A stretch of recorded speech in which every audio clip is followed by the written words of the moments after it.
everyone, welcome back to today's show. I'm your host, Charlotte Stebbing-Mills, and today I'm joined by the founder, mindset coach, and facilitator of Breeds Wellness, the wonderful Natalie Hore. Natalie spends her days helping others through coaching, yoga, and hosting wellness events. And I'm so happy that Natalie is joining us today. Welcome to the show. Thank you, Charlotte. It's such a pleasure to be on the show with you. I absolutely love your energy. I think that's probably the first thing I noticed about you. And for our listeners that won't know this, we actually met when you was covering a sound healing yin yoga class here in Abu Dhabi because the regular instructor wasn't there. And I was just like, I really liked you just from that interaction. And then obviously, you know, we've worked together on other things since then. And so I'm very, very happy for our audience to come and meet you because I think your energy is contagious and you have a wealth of wisdom, life experience and expertise to share as well. So for our listeners that are just meeting you for the first time, tell us, you know, what gets you out of bed in the morning? So first of all, I remember that meetup, and I had the same feeling in terms of you, by the way, in terms of I want to work with this person. I hope she doesn't forget about me. We can actually connect, and it was meant to be, and we connected. So I'm glad that happened. What gets me out of bed in the morning is definitely opportunity, Charlotte. I never used to be like this, but I am now today. But I see the positivity in everything today, and opportunity is everywhere. It's opportunity to be of service to someone, opportunity to connect with someone that we haven't before, opportunity to learn something that we perhaps haven't grasped before, or travel somewhere we haven't been before, meet someone we haven't met before, achieve something we haven't achieved before. The list goes on. And I prefaced it to saying that I wasn't always like this, because I remember the days where it was very black and white. If I was grieving, I was going to be waking up in a very sad mood, and there was no positivity, there was no joy, there was no gratitude for what was out there. But even today, I know, and I know for your listeners, even when we are having a bad day, there is always something good in the world. And because life in itself is about suffering, there is suffering happening every single day in our lives, everywhere in the globe. And we can be consumed by it, and that can happen, and it used to happen to me.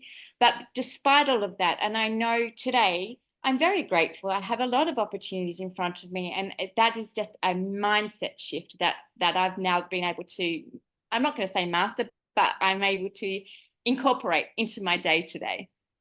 I love that you've pulled on that because it's so true, isn't it? And I think there's definitely a bit of a narrative or at least some almost false expectation. There definitely was for me on my kind of personal development journey, is that we get to a point where we don't have to experience any suffering anymore, and that's it. And everything is just sunshine and rainbows. And you know, actually, reality check, when you get to those points, you're like, oh, so you get to feel those heights, but then there are things that are going to knock you off that high, and it's very natural. And I think it's a huge part of the healing journey that probably in my eyes doesn't get spoken about enough. So thank you so much for sharing that straight off the bat.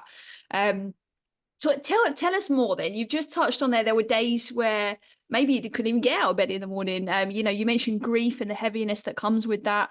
You know, what do we perhaps need to know, or what can we learn from your experience that perhaps led you to where you are today? Yes, so I remember the times where I didn't know how to laugh when I was grieving. I didn't think the two went hand in hand. How could I feel as though there was enough joy in my life when I was in such a state of loss, whether that be someone who I cared about has passed away, or grieving over a dream. And so I was very black and white with my emotions, and I think that came from, and I haven't unpacked it completely, my upbringing, but also to my views on what does grief look like. And I think I remember writing about this. I'm a little bit of a writer. That's something you can gain from my experience, is writing things down a lot. So journaling, it was a state of journaling in some ways. But I think it was just through the writing where I was able to, I guess, it wasn't joy and laughter when I was writing it down, but it was actually reprogramming, reprocessing the thought patterns that I had. I didn't feel as though it was comfortable to laugh when I was grieving someone or something. I remember writing things down in terms of my experience with grief actually occurred, or my first view of grief, on TV. What does grieving look like? It's from what the media portrayed. And that's how I suppose that I was meant to be. I was meant to be in the black with a veil and crying and not have, any type of real joy in my life. And that is not life. We are more complex as people than that. But that was my very immature view that I brought still into my 40s. That was the view that I had. And so I guess what you need to know about me as the founder of Breathe Wellness, first of all, it's not my first entity that I've started. I think I'm on to my 8th, despite saying after 6, I'm never going to go into entrepreneurship again. Here I am, two more entities after that, 3 of which still exist today. And the others were just, putting my toe in and coming back out of it and saying that wasn't right for me, or having my success and closing the entity down after that, or selling it. I've had some where I've sold as well. So entrepreneurship in itself runs in my veins. Literally, it's my paternal grandmother had her own shop when I was young as well. So quite literally is in my veins. And I don't think that spirit, that entrepreneurial spirit, will ever go away, despite me not wanting to go back into entrepreneurship. You can't cage this personality, I don't think. And then the second one, coming back to the reality of the grief and everything that was happening, I basically experienced 2 major traumatic incidents. One was one occurrence, and then the other one was a back-to-back 8 attempts of failed IVF to have a child. And I can speak about this quite easily now, but at the time I did not see an identity of myself that did not include me being a mother. And so when I had got to the point where it was grief upon grief upon grief, which I hadn't resolved, so it was all unresolved grief 8 times in a row. And when I got to the point where I was looking down the barrel of a life not being a mother, it did not compute in my mind. I was lost. I don't have an identity if I'm not a mother. And there were times, and there was one particular time where I did hit rock bottom, which was when I decided that was it for me. My life, I don't want to be here anymore. To the point where I wrote my goodbye letter, and I had the medication out, and that I had been given from a hospital to treat me for depression and anxiety, and they had discharged me with this medication, and I thought I was so unbroken that I could not be fixed. And so that was my rock bottom point. And I also, for your listeners, I carried about grief and trauma for about 20 years or just over, unresolved, because I chose not to speak about it. So the first incident was a violent sexual abuse, which I denied, and that was just very deep. I did not even in my grief therapy when I was going through the IVF, didn't allow that to bubble up to the surface. Not that I didn't want to, I didn't even think about it. It was so very deep. And the other one was the IVF, which I was able to speak about, but I couldn't resolve the grief. And what came with it was a lot of body shame, a lot of worthlessness, and a lot of self-hate, to the point where that enabled me to get to the point where I didn't want to be here at all. So that's what I carried. And I went through lots of therapy, and I'll touch on this later on when we have the opportunity to. But one thing that was missing out of my therapy was action. I knew why I was thinking this way and why I was feeling this way, but I left a lot of my therapy sessions not knowing, so what do I do now that I know this? What do I do? And my journey was a self-healing journey. I didn't go to anybody else. And another thing for your listeners is that often we already know what the answers are. We just need to give us space and time to actually collate that information. And I got to a point in my journey where I just said, enough of the panic attacks, enough of the anxiety, enough of the depression. I don't want to be here anymore. And after I allowed myself to rest and deal with my burnout, I wrote the list of what do I need, and it flowed. It was so, I knew exactly what I needed. And all I needed to do was have the energy to start ticking those items off. And I started doing that. And Breathe Wellness now exists because I believe I got to the point where not just have I self-healed, but I'm now able to help others on a healing journey as well. Yeah. And that it breeds in really well to like the action piece, isn't it? Because what you do at Breeds Wellness, it helps people move into action based on what it is they identify they need. They can actually come and find those resources, which is amazing. Like I love the way kind of all comes together. I'm curious really as well, and I'm going to touch on a lot of the elements of what you've shared. Thank you so much for sharing all of those things, because it's not easy. I know you're talking about easily now, but I know how Yes, hard that journey is no. to be able to Yes, articulate it, and the amount of emotion and being able to string a sentence together to even explain anything can be worlds apart from where you are today. yes, yeah. But this is really my entrepreneurial head kind of scratching here. So I'm really curious to know, this business, out of all of the 8, does Breeze Wellness almost like hold a different space in your heart based on the other types of businesses you have? Because I don't know what the nature of your other businesses were. I've probably got a bit of an idea of some, but I'm just curious, because I'm a true believer that actually when we start to embody everything that we learn on a healing journey, it can't but help overspill into the way that we're serving others. So I'm really curious to know your thoughts on that. Yeah. The other day, like, so we're going through summer and we're going through a very quiet period. A lot of my clients are away, and this is the second year of Breeze Wellness where most of my clients are away and I'm having a lot of quiet and downtime. And the social connections are just not there either at the moment. And so, but even though I have my ups and downs with the business, and this is a bit of a downtime in terms of the quiet, I'm not talking about anything else. There's a lot of ups again, without that balance is occurring. I know in my heart that I am in the right space. So I've had the opportunity to go back into something that I used to do previously.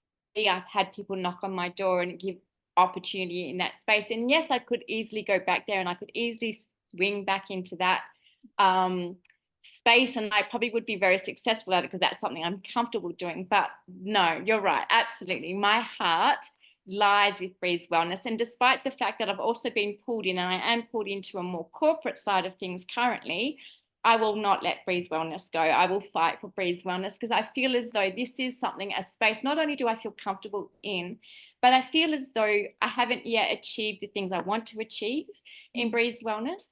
And also that my true self is about individuals and being able to connect with individuals on a deeper level to make change. And that is something that I know I've had always, but I've not been able to put it into a position or a role where I feel as though, no, this is it. This is where I'm meant to play. And I know it'll always be there. And I think, like, even when I'm an old lady, I think giving the thing about sage and the wisdom and the sage that comes from a wise woman is that you just continuously are able to gather information and being able to pass that information on to others. And so I look forward to how I will be in 20 plus years, and the information and the advice I will have collated by then to be able to support people even more than what I am currently. I love that. What an incredible vision as well. I can resonate with what you've said there, like 100%. Like for us, as you know, and our listeners, like we also have kind of the corporate side of what we do, and everyone always says, like, what about the coaching side? Like, we've got a team of coaches, like, but do you still coach? We want to coach with you. And I'm like, I do still coach. Like, I can never give that up. I don't think, anyway. I mean, who knows? Never say never, Yes, but I just feel yes, like it anchors me into my truth. Even though in coaching, you know, and in a lot of the kind of the events that we run, like, it's about the other person, but it keeps me close to what's important. And I think that can easily get lost. And it's interesting because we're both in this corporate space. It's interesting because you can see the type of professionals in this space doing this work. You can see the ones who have lost touch with the individual and the kind of blanket approach to things. So it just fascinates me that you've said that, because for me it anchors me not only to the work but to myself as well. It's like it is a form of embodiment. And yeah, I mean, I wonder if that's the truth. Anybody listening to this, if there's something that's really resonates with their heart, and it might not be a personal development journey, it might just be something that really lights them up, and if that's yes, anchored into their career path, because I think that can be yes. so enlightening in many ways, and it makes you And powerful. Yeah. yeah, completely. Yeah, yeah, absolutely. And I know it to be true because when I do get pulled into other sides of things, I don't have as much passion. Like when someone contacts me and they start telling me what the issues, I can start going, okay, I already start, and it just lights me up as you're saying it. Just, and I'm like, okay, I can see this can happen and this can happen. And I so desperately see that myself working with that person. And I hope and pray that they say yes, they want to move forward, because I'm all right. I already know how to help you. So yeah, and it's such for me, it's such an exciting experience because you can see transformation. And I know I get to see that as a yoga teacher as well in a particular person as I work with them. But there's something very special about transforming someone on a more mental and emotional level than on a physical one. For sure. Yeah, 100%. Yeah. I think there's a lot more, there's just more depth and a lot more substance, I think. Don't get me wrong. I think when we start to speak about kind of physical health and perhaps certain conditions and things like that, there's a different level. And I think, when we're talking about illness, that's out of my remit. I'm more around the physical health support. But it's a sweet spot, isn't there, with emotional well-being, and it's, I don't know, it's like the intangible, and that fascinates me. Yeah, the mind. I mean, I think they all play an important part, because unless you have physical health, then of course the mental health isn't. So they'll play an important part. But it's the depth. It's that depth. That's that layer. It's that next layer that is a little bit more deeper about what makes that person tick, and how do they see things, how do they feel and think, and how can we play a little role to tweak that a little bit to help them improve. And to me, then it's a lifetime journey change. Exactly. Once you get that sweet spot. So talking of layers and peeling back the layers, you spoke obviously in your journey so far, there's been grief, there's been trauma, and obviously your experience of rock bottom. I wouldn't wish that upon anyone. So thank you so much for sharing that, because it is tough to kind of claw your way back out of a scenario like that.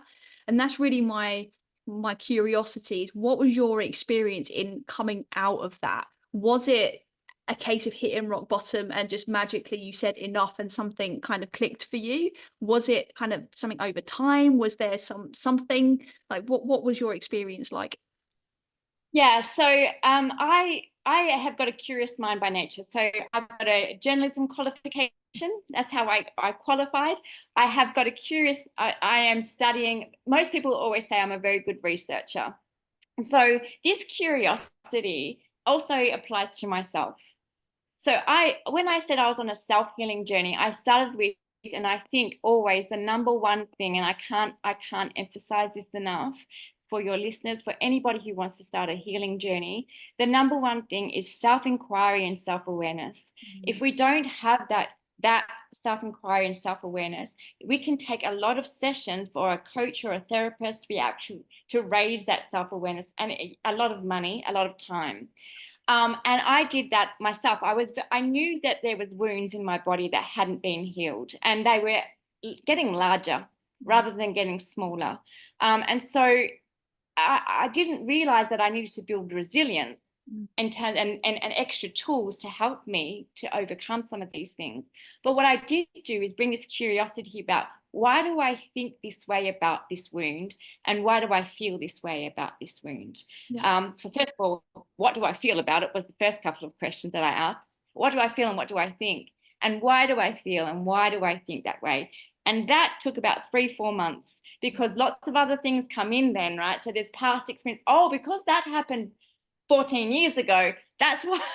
And then you start unpacking a whole lot, and it's really unpacking a lot. And then I started writing these things down, because I'm a journalist, I'm a writer. So I just started to write and note the years, and then the years where the depression and the anxiety and the panic attacks were happening. And I started to see a correlation. And so it was always the thoughts and feelings. And it comes back into a little bit of my therapy, which was a lot of CBT, cognitive behavioral therapy. Why do you feel? Why do you think this way? And I kind of was comfortable with that approach. Yeah. But what didn't happen, and what I saw, the next layer that I went into, and I highly recommend this for your listeners as well, is what do I want to think about this wound, and what do I want to feel about this wound? And the last question, so there were 7 big questions that I asked. The last one is, what is the gap? What do I need to do to get to where I am feeling and thinking about it now to how I want to feel and think about it? And that was the action points. So that was the affirmations. And then as I was unpacking all of this, I mean, my journey took about 4 months to feel like I could take my head up above the water again and sort of peep out and go, oh, what's the world doing? And then go back underneath because another thing hit me after that.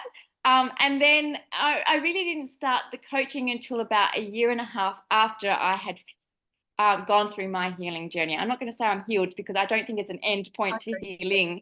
There's no healed. I'm always wary. If somebody's like, I'm healed, I'm good, or we Yes. as coaches, this is a classic one. You have to be healed before you can coach anyone. I'm like, you're going to be waiting forever. Yes. There's a certain level, I think, where you can feel like you can give back to others. When you get to a point where it's okay, I've got to this point in my healing process, I feel like even though I may not have healed ED, I feel like I can still give to others. And that was where I had got to. I was already starting to do it with my friends, you know, sort of like giving them sort of some coaching advice and sort of, have you thought about this? But what my self-inquiry and self-awareness drew out was the body shame. I couldn't have labeled that 3+ years ago that I was carrying shame. I couldn't label that there was a lot of guilt. I didn't speak to anyone about my violent sexual abuse until I was healing. So my husband of 21 years only learned of it 3 years ago. You know, and I was a lot of tears, and there was a lot of hard work to face those areas that I never wanted to face again. I didn't want to remember it, which is why I had put my head in the sand. But I needed to face it. And not only that, then go and tell someone else about it, which makes it very real. And it answered a lot of questions for us in terms of a barrier that I had put around for intimacy, which started to finally fall down as well. And so, yeah, I didn't realize I was carrying grief and body shame and guilt. The guilt came from me not fighting. I didn't feel like I fought for my life. I froze in my state. I was a young 21-year-old and I froze. And I always thought I was a fighter and I would have fought for my life. And there was so much guilt that I just remember saying, and as again, my writing is what saved me. I'm a writer. So just writing things down and then being able to say, can you forgive your 21-year-old self? Can you look back at that 21-year-old and remember what you were like? Because I'm not like that person. I'm a completely different person now to when I was back then. And I remember just putting my hand on my heart and talking to myself, but as though I was someone else, and saying, I forgive you. You did the best that you could in the situation that you were in with what you had and the resources and tools that you had back then. And so that's such a big, important part of your healing. And for anybody listening, I cannot recommend that self-inquiry and that self-awareness enough. I work with my clients to raise that level always from the number one lesson and coaching session that we have. Yeah, I think that's absolutely on point. Without awareness and the want to change with that awareness, like the want to move forward, it might not be changing the essence of who you are, but a reframe of how you think about something, like the art examples you've shared, can be hugely powerful. I think that let me put it this way, I am very optimistic, thinking that we can prevent people getting to rock bottom. I think if there's just enough of episodes like this with people sharing, there's just enough conversation around the red flags that we can catch before we hit rock bottom, then we can change. That being said, I also am very aware that a lot of people feel resistant to leaning into this sort of work because that's also scary. So is it safer to stay where I am and not do the self-inquiry and not raise my self-awareness, because actually life's okay here. It's okay. It might not be amazing, but it's okay. And it's definitely better than the rock bottom. And it's definitely better than the sound of all this hard work that sounds like it needs to come next. What do you say to somebody that might be in that scenario?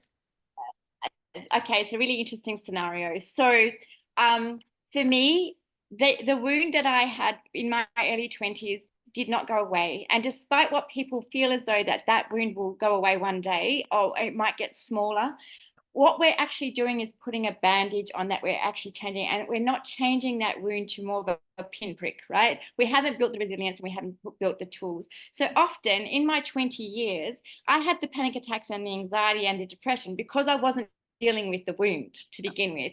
I had put my head in the sand, and I was great at managing distractions. Was my favorite thing to do.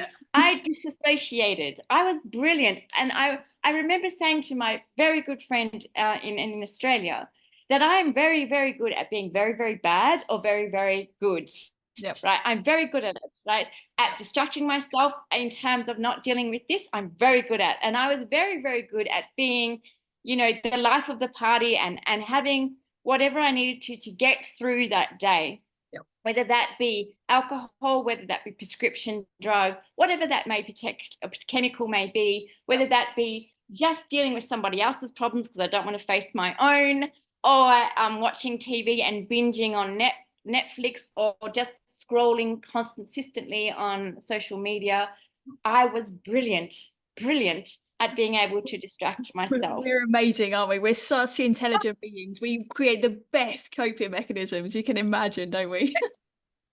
But despite it all, depression and anxiety were always there, and I had 20 plus years of it. And that's why I got to the point where I do not want another one of these. Yeah. And my life, despite being able to put on the external point of view, people thinking everything was great because that was what I portrayed.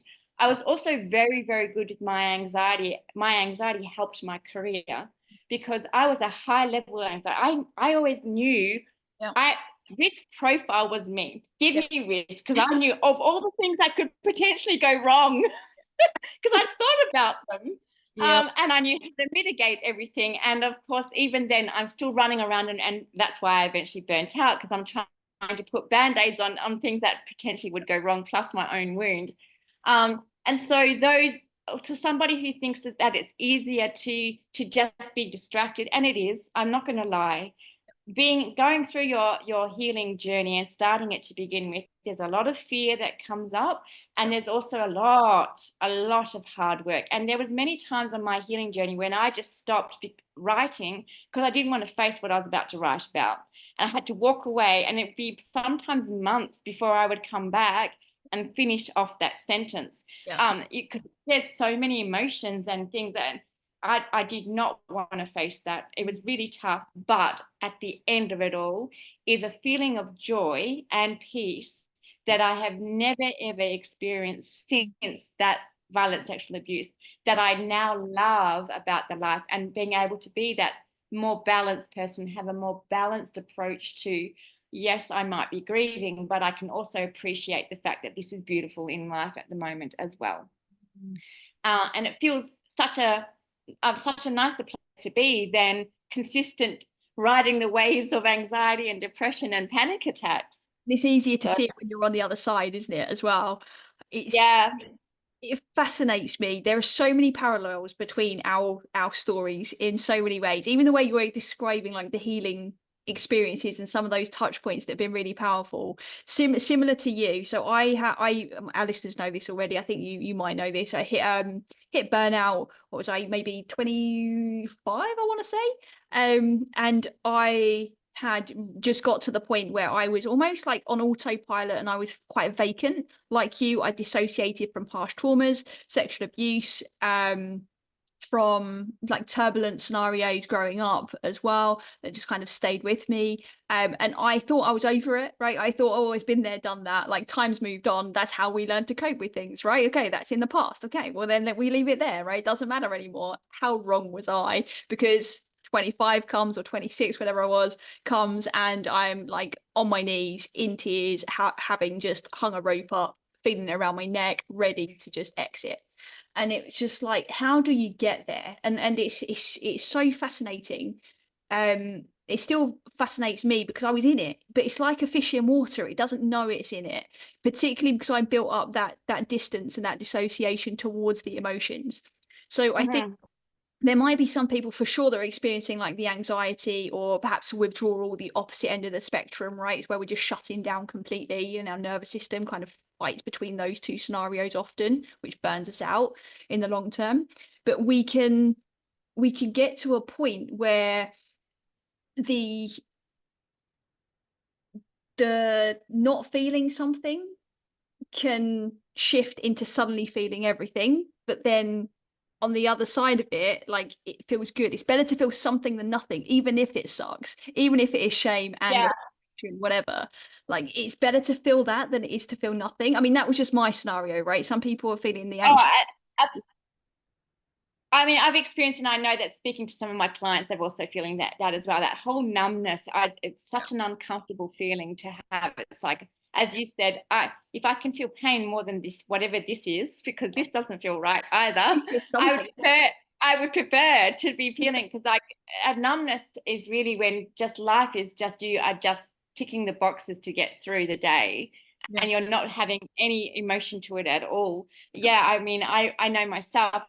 I am an emotional being, and I prefer to be having some type of reaction to what's going on, rather than just this really numb, almost robotic person that you become at some points in your life, because there is just too much being thrown at you, and you're not able to process it.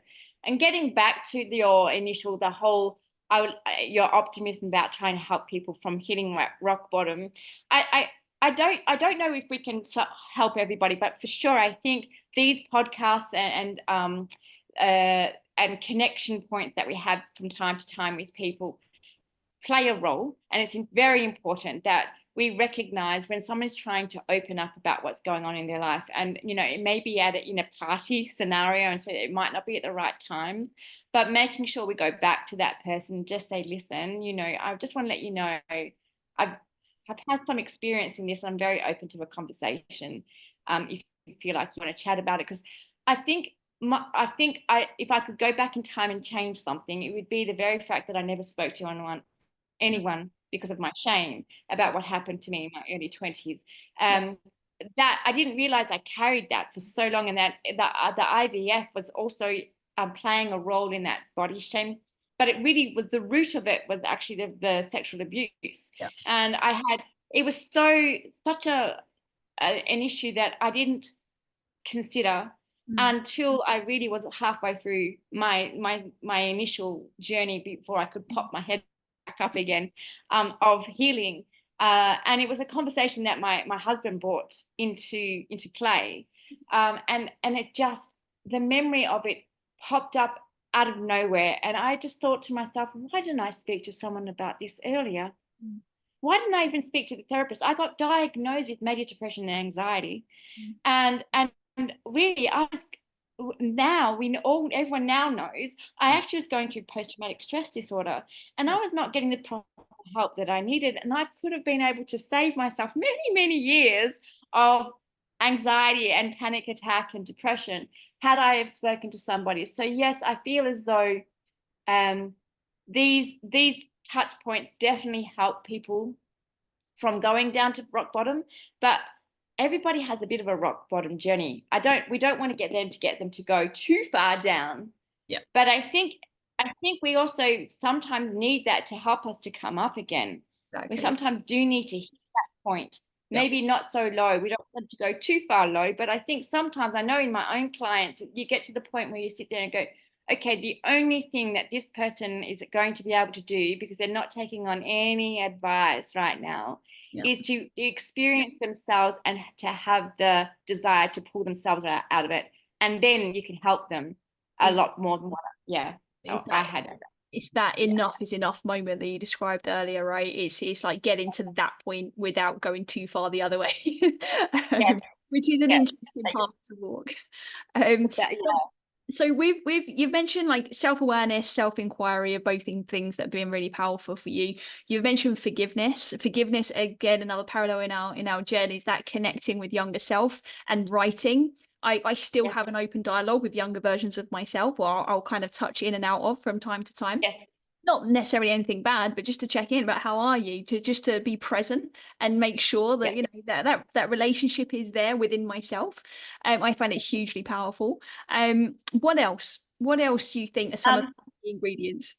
So the tools that I when I wrote down the list of things that I needed, so writing was one of them, and that was easy. But I recognized there was a lot of chatter in my head. So the first thing that I actually wrote down was go to yoga.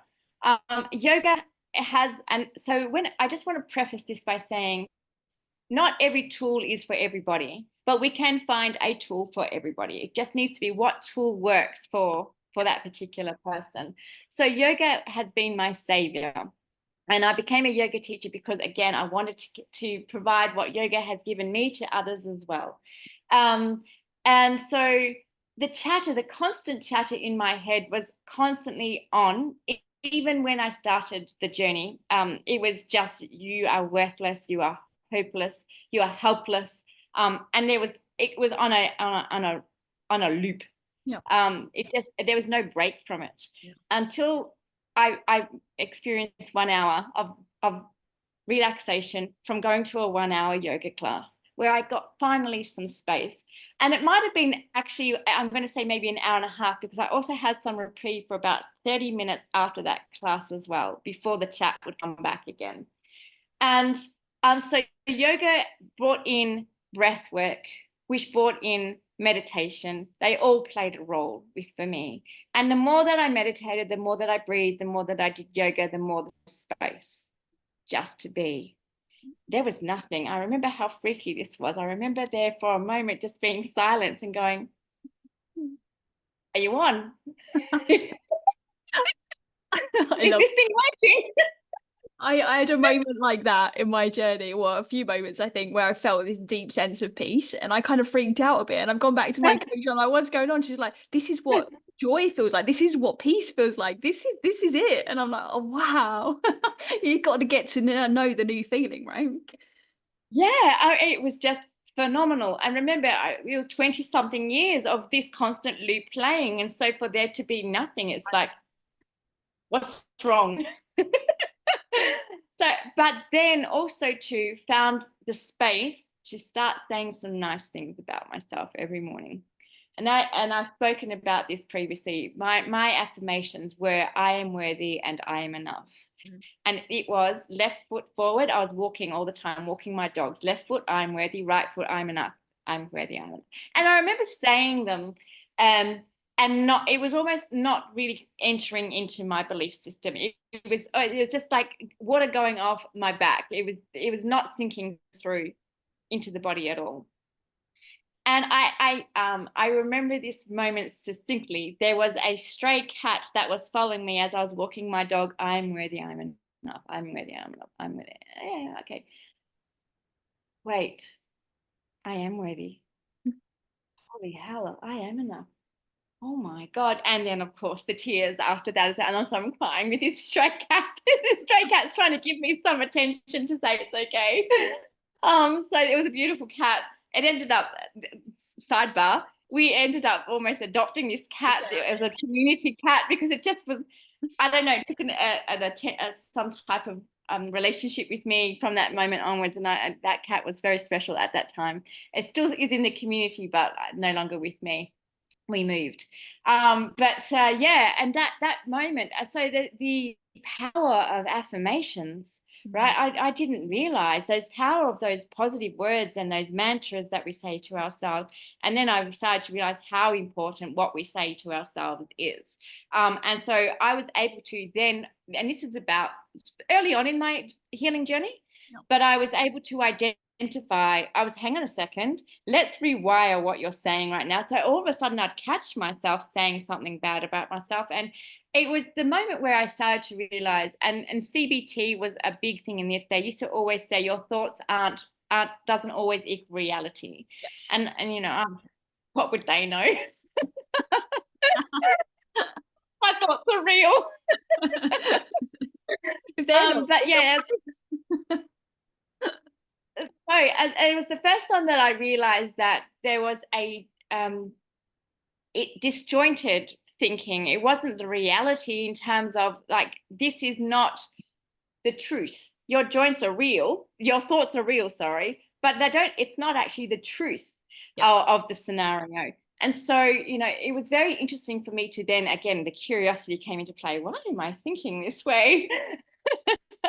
um, and so being able to go, okay, this is really interesting. These thoughts are bubbling up because of something else as well that hasn't yet been addressed. So let's address that. And so the list just continued to get bigger and bigger about the things that I felt like I needed to take action points on.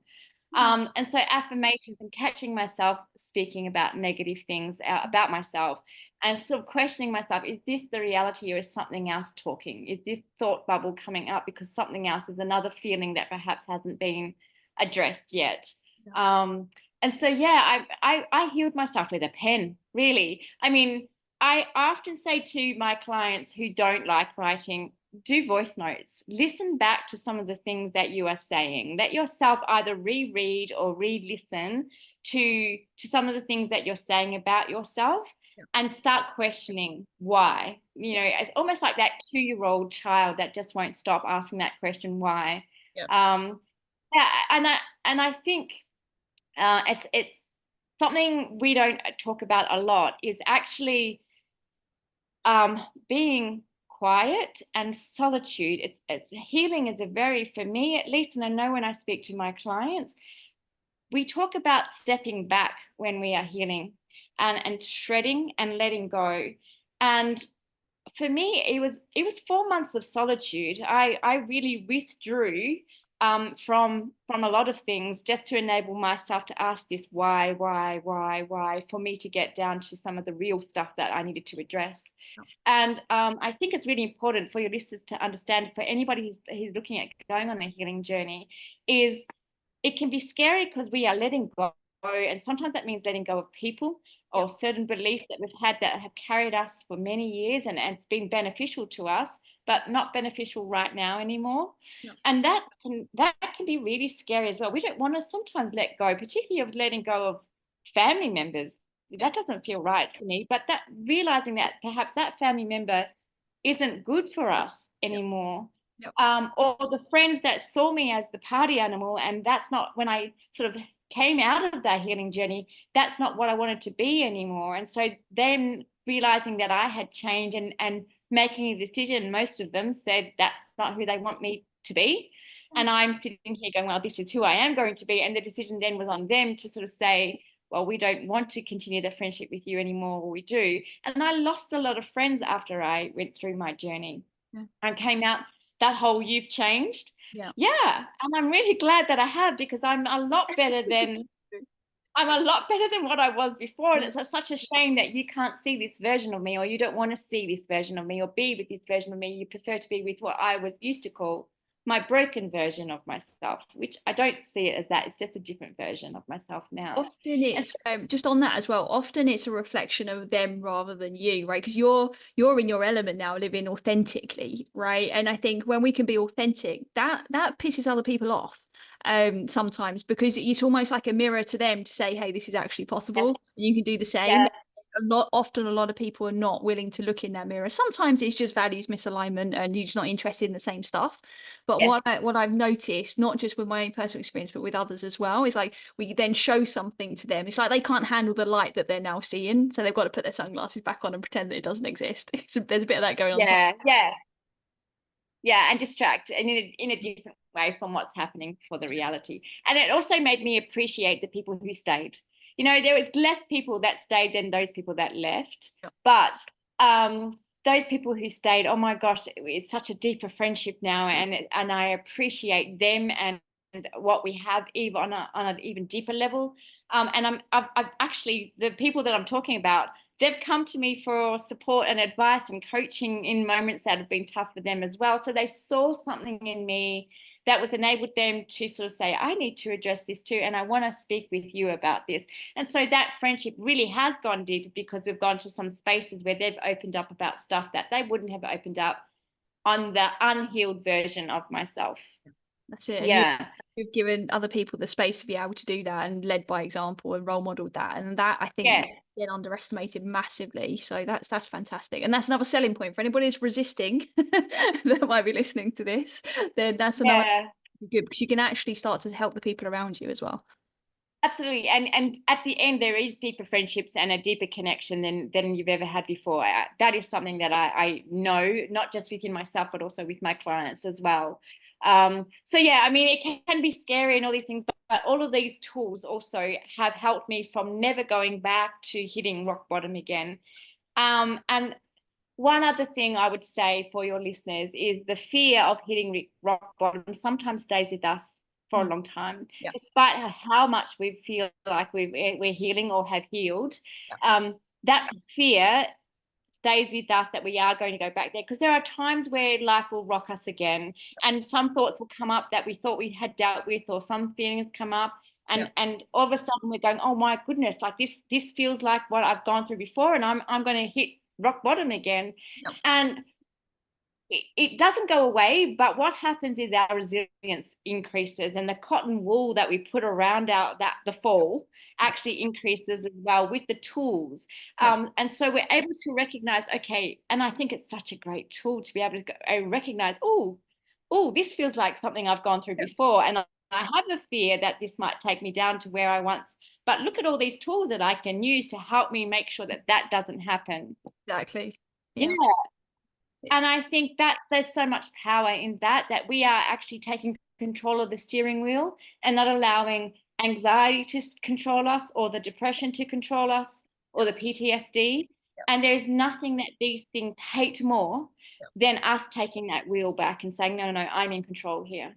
Exactly. But in there, you've got evidence to show you've done it before as well. So lapse actually isn't even an option anymore. It's like the visual image, isn't it, of the arrow going up? Like, this is what success looks like, or this is what healing looks like. That you go up, downs, but you never go as low. And strategies that prevent that, right? Yeah, and I think we need to make it safe that people who are feeling like they have the fear that they might hit that rock bottom, it's okay to feel that way. As a thought, it's a feeling, right? And again, is it the reality? This is the question. And then realizing all of this cotton wool that we've actually layered down to make sure we don't go there, and pulling that cotton wool when we need it and go, oh, I need this right now, or whatever. And I think there are so many tools that I use, but the ones that I always come back to, meditation, yoga, journaling, affirmations, those are the ones that that's my day-to-day now. It's my habits. I love that. And like you said earlier, like, there is a tool for everyone. It's just finding what that is. But I think the core principles behind what that's given you, I think, is what anybody can take away from this. And obviously go and try those modalities if you haven't already, because they could be your tool. But things like you said, the self-awareness, self-inquiry, the forgiveness piece, the creating space for yourself, the self-compassion through affirmation, or being aware of the narrative and the linguistics that you're holding for yourself, and then into what we've just been talking about. So like that, I think if we can grasp those concepts and those principles behind any modality, then I think you're onto a winner. Like, whatever you I mean, there's so many. I remember other things that I use every now and then. I remember letting go by burning. Like, I had these thoughts that I wanted to let go of, and they were constantly there, and the affirmations weren't helping and everything else. And so I was like, okay, what else can I do? And I think something else really is keeping an open mind to other modalities. Right. And this is really important, because like burning stuff used to be like a bit woo-woo, and I know it's nowhere near woo-woo some of the stuff that I've seen now, but it's like, this isn't really going to help. How can this help, type thing? And when you get to the point where you're just like, okay, I'm still not comfortable despite all the stuff that I'm used to doing now not working, let me trial something else. And being open-minded enough to say, let me just give it a go. I'm going through another healing pattern right now. I'm 48, my hormones are changing, and thoughts are coming up that I thought I had dealt with before right now, currently, as a result of the hormones as well. And, again, I'm ticking off all the boxes, saying, I'm doing all the things that are right, that have helped me in my healing processes before, but it's not enough. And so, the burning, I haven't tried it for this particular thing, but another previous one, the burning of those things that were frustrating me really helped me let go, and just, I was going through long COVID, and I was worried it was something else. And I was burning all the things that I thought it might have been, including cancer and things like this, because that's where my mind took me. And so, yeah, it was just like, just trust the process, just trust the doctors, let the doctors actually go through the trials and the tests and everything else, and let's wipe out some of these things step by step. Yeah. So that letting go helped. And right now, I've opened up the door to Ayurveda, which I'd never even really experienced or gone down that path before. And again, like I hear people say to me all the time, I've tried everything.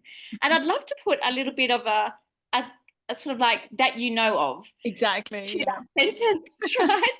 Because I know I probably said that as well, whether it be trying to lose weight or get fit or whatever. I've tried everything, you know, but that we know of. And until we open up a door or have somebody talk to us about something that perhaps our minds haven't been opened up to before, you know, wow, like the power of some of these things is just phenomenal. So Ayurveda for me and what I'm going through with my hormones, wow, in 1 month there been so much change, 1 month. And I just remember going, I don't know if I believe in all of this, but let's just give it a go and see what happens. And a week later, I was like singing off the rooftops of anybody who could listen to me about the benefits of Ayurveda.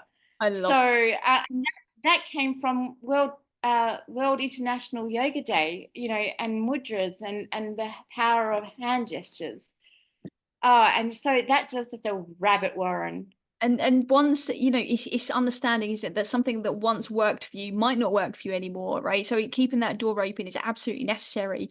I am a firm believer of always having a go-to for mind, heart, body, and soul. If you've got one practice or one strategy that you have to be able to like tap in to those things at any one time, and it can't be, you can't only have 2 out of 4, you know, you've got to address yourself holistically and encompass them all.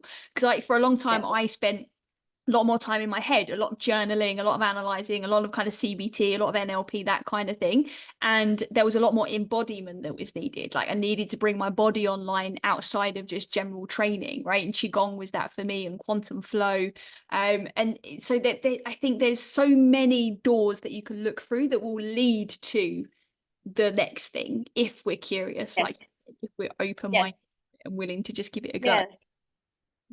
And I mean, so if you're one of your listeners is out there sort of saying, okay, I don't know where to start, just start one what do you just start one you know, like, oh, I don't know if this is me. Can you just give it a go? You know, what have you actually got to lose by giving it a go?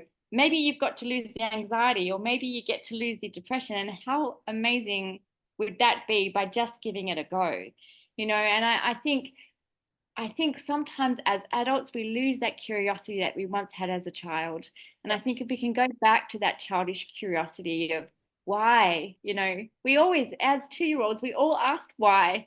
You know, and drive our parents crazy. And we've all got that nature, right? And I think one of the reasons why social media is such a big hit, other than the fact that they've rigged it to get people addicted to it, is the curiosity. It is the curiosity of what are people up to, what's going on out there. You know, that curiosity is, I think, part of our nature. And it's so easy now to try stuff. We have the capacity to be able to like Google something. You can probably get a free video of pretty much any modality to even start to understand or to test or to listen or something. You haven't even got to put yourself out there to do it. Like you said, a lot of your journey has been self-healing, which is incredible. I mean, every morning I think I am grateful for Google. I really am, because if I didn't have Google, I wouldn't be able to explore some of these modalities that I've been able to explore. And yes, I have done it on my own, but I'm not going to say that that's the best way either. I think if I could have walked with somebody and felt as though I was holding the hand of somebody, I might have felt I had a bit of a cheerleader. Well, big part of what you do now is finding the unity and community. So tell us, like, is that linked? Is that kind of where this has stemmed from? So unity in the community came about from one of the entities that I did start, one of the 8, which was marine conservation back in my hometown of Perth in Western Australia.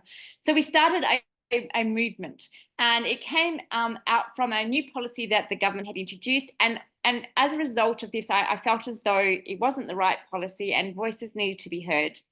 And they were going to introduce this policy in 1 month. And so I felt as though I had 1 month to actually try and see what I could do to try and change this policy. Because I used to work in government and I knew the minister and the minister's offices and the like. But they wouldn't return my calls, my emails, nothing. So I thought, okay, you dare to ignore me. let me see what let me see if I can get some other people online and see what we can do together. And so I didn't realize what I thought would maybe be 50 people, which I was aiming for, ended up turning into about 8,000 people on the banks of a beach, all basically rallying, saying we don't want this policy. And while that I was in corporate before this movement took place, and I had never seen community come together like this. All I had to do was, and this was the power of social media, the benefit of social media, was say, was there somebody who had graphic skills that I definitely I don't, that could potentially help with this? And people were volunteering expertise, time, money, finances, the lot, to come on this course. And we won in 9 months. 9 months later, we reversed that policy, utilizing hundreds of thousands of people that came together globally. Yeah. And the power that was in our hands as a community, as the unity in the community. And I didn't realize it at the time, but I also was just looking for a place that I could call home.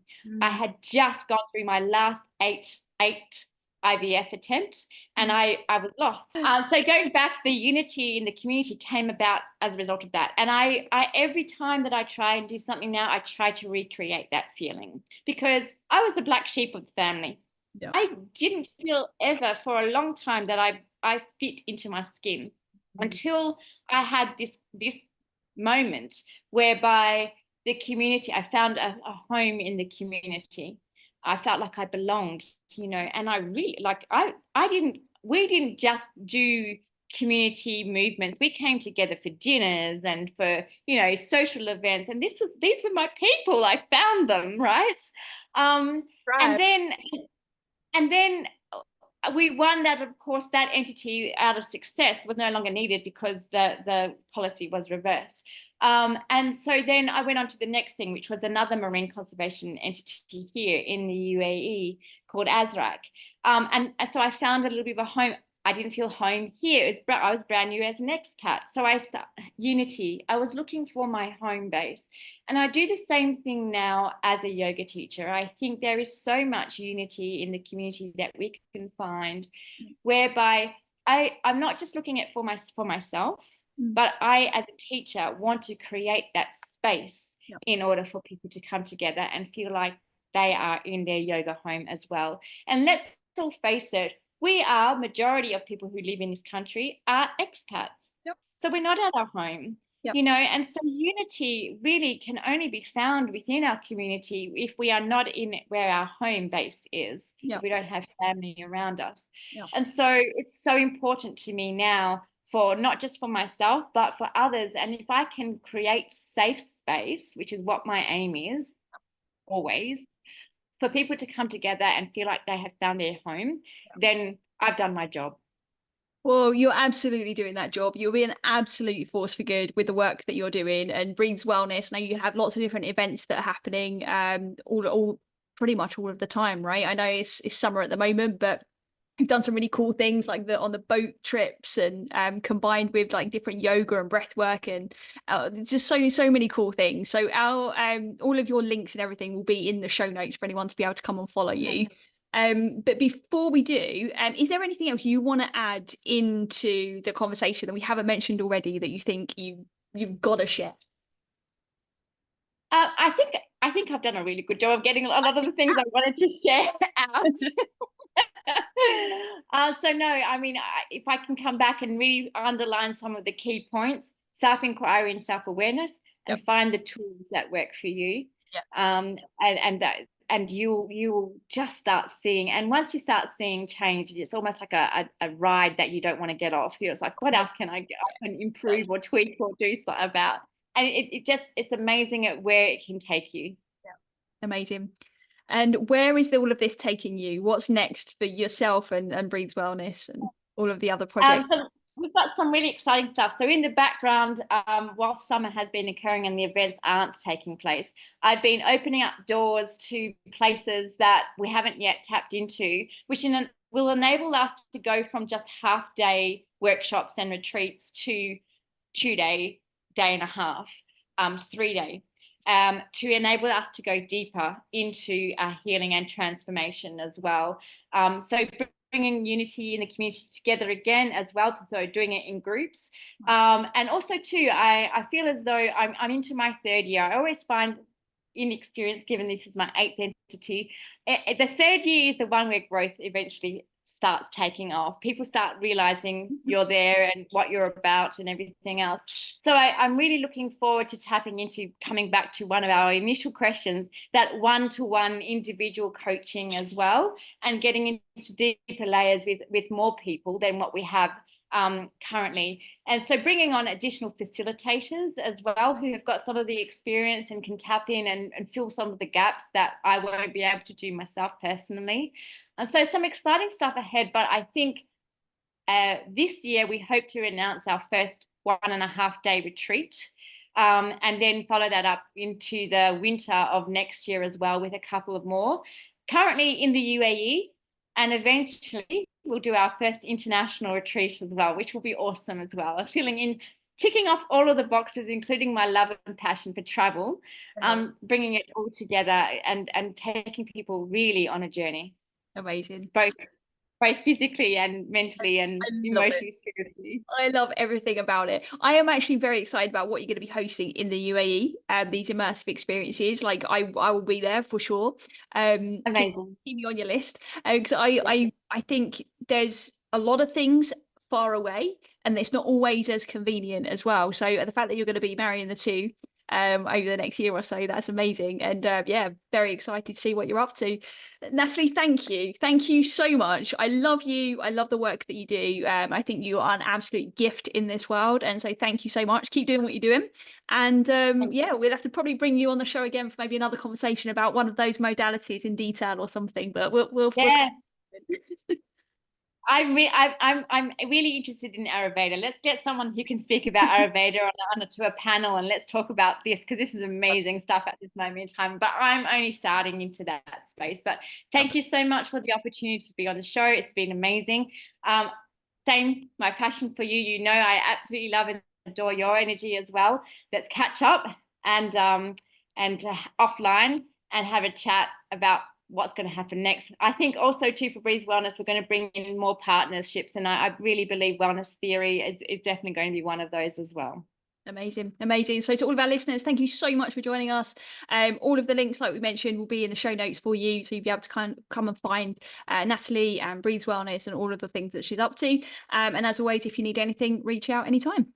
If you enjoyed this episode and you haven't done so already, hit that subscribe button so you never miss an episode. Then share it with a friend who you think might benefit. Spread the word. That's how we're going to impact the world, by helping each other. We appreciate you so much, and as always, unconditional love and wellness to you.